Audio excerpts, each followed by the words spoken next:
उन अफसानों में साम्राज्य दुश्मन, साम्राज्य एक वर्ड है दोस्तों, साम्राज्य दुश्मन यानी कि ऐसी हुकूमत, ठीक है।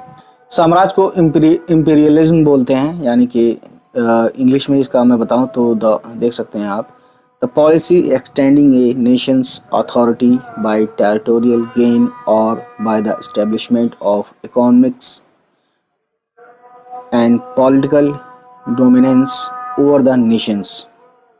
और इंपीरियल जो कि एडजेक्टिव है, इसका मतलब होता है बिलोंगिंग टू और बेफिटिंग ए सुप्रीम रूलर, है ना। इंपीरियल का दूसरा मीनिंग है कि belonging to a British imperial system of weight and measures. खैर, हम बात करते हैं साम्राज्य की। तो साम्राज्य को मैं बताने की अगर कोशिश करूं तो साम्राज्य का मीनिंग मैं बताऊं तो यही कहूँगा कि वो निज़ाम हुकूमत, यानी ऐसी गवर्नमेंट जो नौआबादियात